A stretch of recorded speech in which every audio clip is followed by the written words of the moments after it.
Friends, स्वागत है आप सब लोगों का मेरे यूट्यूब चैनल में। आज हम लोग पढ़ने वाले हैं 6th क्लास साइंस का चैप्टर नंबर 6, जिसका नाम है चेंजेस अराउंड अस। हमारे आसपास में जितने भी चेंजेस होते हैं वो किस प्रकार के होते हैं, क्या हम उनको रिवर्स कर सकते हैं या नहीं कर सकते हैं, उनके पीछे कौन कौन सी बातें छिपी हुई है। ये एक बहुत ही इंटरेस्टिंग और शानदार चैप्टर है। तो चलो करते हैं इस शानदार वीडियो की शुरुआत।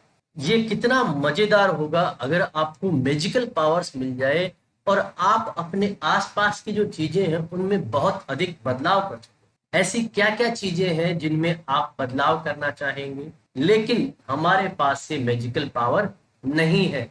फिर भी इस मैजिकल पावर के बिना भी बहुत सारी चीजें ऐसी हैं जिसमें हम बदलाव कर सकते हैं। क्या कुछ ऐसी चीजें हैं जिनकी आप लिस्ट बना सकते हैं जो आपके आसपास हैं और जिन्हें बिना किसी मैजिक की सहायता से हम लोग बदलाव कर सकते हैं? चलिए आप सोचिए, तब तक मैं आगे चलता हूं। हमारे आसपास में बहुत सारे बदलाव होते रहते हैं। आपने खेतों में देखा होगा, क्रॉप्स जो है वो समय समय पे बदलती रहती है। कई बार जो है पेड़ों से पत्ते गिरते रहते हैं, उनके कलर बदल जाते हैं, वो सूख जाते हैं, फ्लावर्स खिलते हैं और फिर मुरझा जाते हैं। ये जो सारे चेंजेस हैं ये हमारे आसपास में किसी जादू से कम नहीं है। आपके नाखून बड़े होते हैं, आपके बाल बड़े होते हैं, आप खुद लंबे होते हैं, आपका वजन बढ़ता है और आप भी धीरे धीरे बढ़ते रहते हैं। क्या आपने कभी इस चीज को महसूस किया है कि ये जो सारे बदलाव जो हैं ये हमेशा धीरे धीरे धीरे धीरे चलते रहते हैं? क्या ये जो सारे बदलाव हमने अभी डिस्कस किए हैं इनको रिवर्स किया जा सकता है? इसका मतलब वापस उन्हें पहले वाले स्थिति में लाया जा सकता है। चलिए इसको जानने के लिए हम लोग कुछ एक्टिविटीज करते हैं। पहली एक्टिविटी हम लोग करते हैं, हम एक बैलून लेंगे, उसको फुलाएंगे और उसके बाद में क्या होगा ये हमें ध्यान रखना है कि ये फट नहीं जाए।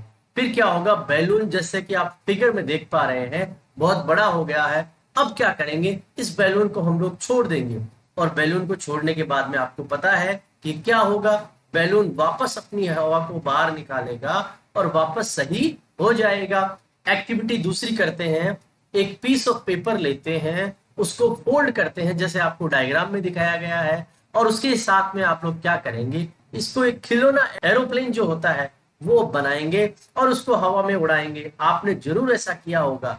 और एक बार ऐसा करने के बाद में उस पेपर को वापस हम लोग सही करते हैं। क्या हम लोग इसे कर सकते हैं? बिल्कुल, इसका जवाब आपके पास है।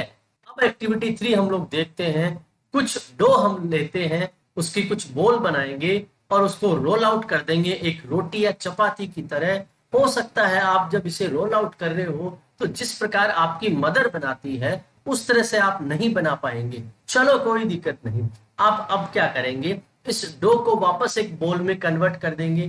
कर सकते हैं आप, बिल्कुल आप ऐसा कर सकते हैं। अब एक्टिविटी फर्स्ट, सेकंड और थर्ड, इनके बारे में हम लोग कुछ चीजें सोचते हैं। इनमें कुछ तो कॉमन है, कुछ तो खास बात है। क्या बैलून जो है वापस अपनी ओरिजिनल शेप या साइज में आया, और पेपर जिसका हमने एरोप्लेन बनाया था उसको वापस अनफोल्ड किया तो वो क्या वापस उसी शेप और साइज में आ गया? और उसी प्रकार से डो की जो हमने बोल बनाई थी जिससे हम चपाती बनाने का प्रयास कर रहे थे और हमसे नहीं बनी थी, क्या वापस वो डो उसी आकार में आ गया? अब यहाँ पे इन सब एक्टिविटीज से हम लोग ये निष्कर्ष निकाल सकते हैं कि ये जो जितनी भी एक्टिविटीज है इनको हम लोग क्या कर सकते हैं, रिवर्स कर सकते हैं। यहाँ पे हमारा जवाब है यस, कि इन्हें रिवर्स किया जा सकता है। इसका मतलब कुछ एक्टिविटीज ऐसी हैं जिनमें रिवर्स किया जा सकता है। पहली, दूसरी और तीसरी एक्टिविटी में हमने ये देखा कि जो हमने बदलाव किया उसके बाद में वापस हम पहली स्थिति में उन चीजों को लेके आ सकते हैं। अब कुछ अलग एक्टिविटीज करके देखते हैं। हम कुछ बलून्स लेते हैं जिन्हें एक्टिविटी 1 में हमने काम में लिया था। इसको काफी बड़ा फुलाएंगे, हवा भरेंगे और इसका मुंह जो है वो धागे से टाइट बांध देंगे। फिर क्या करेंगे, एक पेंसिल या किसी चीज पॉइंटेड जो है उससे इसको चुभा देंगे। ओ माय गॉड, क्या हुआ, ये फट गया। इसी प्रकार से एक एक्टिविटी और लेते हैं, जो हमने एरोप्लेन बनाया था उस एरोप्लेन को बीचों बीच से हम लोग सीजर से काट देंगे। फिर क्या होगा समझ सकते हैं आप लोग। एक एक्टिविटी और लेंगे, डो हमने जो लिया था उससे हम लोग एक रोटी बनाएंगे और उसको तवा पे सेक देंगे। अब ये तीनों एक्टिविटीज करने के बाद में क्या होगा चलिए जानते हैं अगली स्लाइड में। अगर आपसे ये सवाल पूछा जाता है कि जिस तरह से पहली बार ये 1 2 3 एक्टिविटी की थी जिनको आप रिवर्स कर पाए थे, क्या उसी प्रकार से चौथी, पांचवी और छठी एक्टिविटी में आप वापस रिवर्स कर सकते हो? तो आपका जवाब होगा नहीं, हम वापस इन चीजों को रिवर्स नहीं कर सकते। बैलून फट जाएगा, वो दोबारा काम नहीं आएगा। उसी प्रकार से एरोप्लेन को बीच में से काट देंगे तो वो भी वापस उसी स्थिति में नहीं आएगी। तीसरी प्रकार हम चपाती बना देंगे तो वापस उसका डो हम लोग नहीं बना सकते हैं। उसी प्रकार से पेंसिल और इरेजर जो होते हैं उनको बार बार हम लोग यूज करते हैं तो क्या होता है उनकी शेप और साइज वो छोटी होती है। क्या उसे हम रिवर्स कर सकते हैं? नो फ्रेंड्स, उसे हम लोग रिवर्स नहीं कर सकते हैं। वो कभी भी वापस अपनी स्थिति में नहीं आ सकते। आपने एक पोर्टर को व्हील पे काम करते हुए देखा। वो क्या करता है, वो क्ले का लंप ले लेगा और उसको एक बर्तन में ढाल देता है। क्या इस चेंज को हम लोग रिवर्स कर सकते हैं? फिर वो क्या करेगा, उसको पोर्ट को एक ओवन में बेक कर देगा। क्या इस चेंज को हम लोग रिवर्स कर सकते हैं? तो आप यहाँ पे देख पाएंगे कि पहली स्थिति में उसे रिवर्स किया जा सकता है लेकिन दूसरी स्थिति में रिवर्स नहीं किया जा सकता। कुछ कॉमन चेंजेस ऐसे हैं जिनमें हम लोग वापस रिवर्स कर सकते हैं, जबकि कुछ चेंजेस ऐसे हैं जिनमें रिवर्स नहीं किया जा सकता। क्या और भी कुछ ऐसे तरीके हैं जिनसे हम बदलाव ला सकते हैं? हमने बहुत सारे टूल्स देखे हैं जो मिट्टी को डिग या खोदने के काम में लिए जाते हैं, जैसे कि आपके सामने डायग्राम में दिखाए जा रहे हैं। क्या आपने आयरन ब्लेड को देखा है जो इन टूल्स में लगाई जाती है, जिनके वुडन हैंडल होते हैं? आयरन ब्लेड जो इन टूल्स की होती है उसमें एक रिंग होती है जिसमें वुडन हैंडल हम लोग लगाते हैं। नॉर्मली क्या होता है, ये जो रिंग होती है वो थोड़ी सी छोटी साइज की होती है उस वुडन हैंडल के आकार के अनुसार। और इस हैंडल को फिक्स करने के लिए हम लोग क्या करते हैं, इस रिंग को थोड़ा गर्म करते हैं तो ये क्या होगा, थोड़ी फैल जाएगी और उसके बाद में उस हैंडल को उसमें फिट कर देंगे। उसके बाद में धीरे धीरे रिंग वापस ठंडी हो जाएगी और उसके बाद में वो हैंडल को बहुत टाइटली पकड़ लेगी। उसी प्रकार का हम लोग क्या करते हैं, मेटल की जो रिंग होती है जिसे हम वुडन व्हील पे लगाते हैं, ऐसा ही उसमें किया जाता है। मेटल रिम जो होती है वो थोड़ी सी छोटी आकार की होती है वुडन व्हील के कंपैरिजन में। इसको हम लोग गर्म करते हैं, फिर रिम क्या होती है, एक्सपेंड हो जाती है, वो व्हील में फिट हो जाती है। फिर उसके ऊपर ठंडा पानी डाला जाता है, फिर रिम क्या करती है, कॉन्ट्रैक्ट होती है और फटाफट वो उसके आकार में एकदम फिट आ जाती है।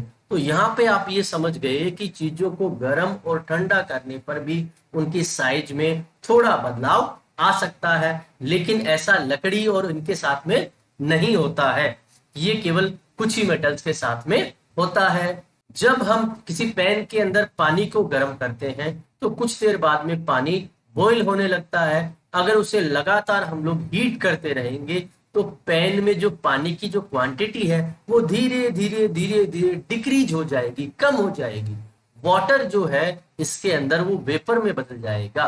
एक्टिविटी 7 जो कि चैप्टर 5 में आपने पढ़ी होगी उसमें देखा होगा कि वाटर वेपर जो है वो धीरे धीरे लिक्विड वाटर में बदल जाता है जब ये ठंडा होता है। ये सारा प्रोसेस हमने देखा है और इसी प्रकार की प्रोसेस आइस मेल्टिंग में भी होता है। आइस मेल्ट होती है जब इसे गर्म किया जाता है। और ये इसमें किस प्रकार का बदलाव होता है, क्या ऐसा पॉसिबल है कि इस वाटर को वापस हम लोग आइस में कन्वर्ट कर दें? बिल्कुल हम लोग ऐसा कर सकते हैं। चलिए आइए कुछ और चेंजेस हम लोग देखते हैं। एक एक्टिविटी करते हैं, हम एक छोटी सी कैंडल लेंगे, उसकी जो लेंथ है उसको हम लोग मेजर कर लेंगे एक स्केल से। अब क्या करेंगे, इसको एक सही जगह पे रख देंगे और उसको लाइट कर देंगे। कुछ समय के लिए इसे जलने देंगे, फिर इसको हम लोग ब्लो आउट कर देंगे, बुझा देंगे और उसकी लेंथ को हम लोग मेजर करके देखेंगे क्या कैंडल की जो साइज है उतनी ही रही है या कम हो गई है। आपको ये बहुत ही आसानी से पता लग गया होगा कि कैंडल की साइज है वो कम हो गई है, लेकिन क्या कैंडल की इस प्रोसेस को रिवर्स किया जा सकता है? क्या उसे वापस उसी साइज में लाया जा सकता है? नहीं, ऐसा नहीं हो सकता। इसी प्रकार से हम लोग क्या करते हैं, कुछ वैक्स जो है वो एक पैन में लेते हैं, उसे गर्म करते हैं और उसी प्रकार का हम लोग करने का प्रयास करते हैं। क्या इस एक्टिविटी में हम लोग रिवर्स कर सकते हैं? ये भी बिल्कुल पिछली एक्टिविटी की तरह ही है। एक्टिविटी नंबर 7 जो है उसको एक इंसेंस स्टिक, जिसे अगरबत्ती कहते हैं, उसके साथ में हम लोग करेंगे और जब तक ये जलती है पूरी तरह से तब तक हम उसका इंतजार करेंगे। उसके बाद में हम लोग देखते हैं कि क्या हुआ। ये इंसेंस स्टिक जो है वो धीरे धीरे जल चुकी है और एक नया मटेरियल हमारे सामने आ चुका है। ये है ऐश है, जिसमें कई प्रकार की गैसेज होते हैं। हम इन गैसेज को नहीं देख सकते, लेकिन उनकी जो अजीब प्रकार की स्मेल होती है उससे हम उसे महसूस कर सकते हैं। क्या इस चेंज को हम लोग रिवर्स कर सकते हैं? आप समझ गए होंगे, इस चेंज को हम लोग रिवर्स नहीं कर सकते। और इसी के साथ में जिस मैच स्टिक को हम लोग लाइट करने के लिए काम में लेते हैं, चाहे उससे कैंडल जलाए या इंसेंस स्टिक जलाए, क्या उसे भी हम लोग रिवर्स कर सकते हैं? नहीं कर सकते। तो यहाँ पे आप लोग समझ गए होंगे, कुछ एक्टिविटीज ऐसी होती है जिनमें हम लोग रिवर्स कर सकते हैं, जबकि कुछ एक्टिविटीज ऐसी होती है जिनमें हम लोग रिवर्स नहीं कर सकते हैं। तब क्या होगा जब हम दो सब्सटेंस को एक साथ में मिक्स कर देंगे? चलिए देखते हैं। चैप्टर 4 में आपने पढ़ा होगा कि हम वाटर के अंदर सोल्ट को डिजोल्व करते हैं। क्या आपको लगता है जब हम वाटर में सोल्ट को डिजोल्व करते हैं तो किसी प्रकार का बदलाव आता है? क्या ऐसा पॉसिबल है कि इस एक्टिविटी को हम रिवर्स कर दें? चैप्टर 5 में आपने देखा होगा कि सॉल्ट को किस तरह से सॉल्यूशन से सेपरेट करना है। तो आप यहां समझ गए हैं कि डिसॉल्विंग सोल्ट जो है उसको हम लोग रिवर्स कर सकते हैं। इसका मतलब उसको वापस से उसी फॉर्म में लाया जा सकता है। पहली जो है उसने पूछा कि क्या आपने दूध को जमते हुए देखा है? एक थोड़ी सी क्वांटिटी जो है वो दही की गर्म मिल्क में डाली जाती है और फिर जो मिल्क जो है धीरे धीरे काफी समय के लिए छोड़ा जाता है और उसके बाद में मिल्क जो है पूरी तरह से कर्ड में बदल जाता है। लेकिन क्या इसे हम लोग रिवर्स कर सकते हैं? बिल्कुल, आप समझ गए होंगे कि ये एक्टिविटी कभी भी रिवर्स नहीं की जा सकती। इस प्रकार से हमने इस चैप्टर में देखा है बहुत सारे चेंजेज ऐसे हैं जिनको रिवर्स किया जा सकता है और बहुत सारे चेंजेस ऐसे हैं जिन्हें रिवर्स नहीं किया जा सकता। कई प्रकार के ऐसे तरीके हैं जिससे किसी सब्सटेंस में बदलाव लाया जा सकता है, जैसे उन्हें हीट करके या उन्हें किसी और सब्सटेंस के साथ में मिक्स करके। हमने ये भी पाया है कुछ चेंजेस रिवर्स हो सकते हैं, जबकि कुछ चेंजेस ऐसे हैं जिन्हें रिवर्स नहीं किया जा सकता। और भी बहुत सारे तरीके हैं जो हमारे आसपास में बदलाव लाते हैं। जब आप हायर क्लासेस में जाएंगे तो आप इन चीजों के बारे में और भी बहुत कुछ पढ़ने वाले हैं। दोस्तों, मैं उम्मीद करता हूँ ये वीडियो आपको पसंद आया होगा। प्लीज से लाइक और शेयर करें और साथ ही साथ मेरे चैनल को भी सब्सक्राइब करें। Thank you so much.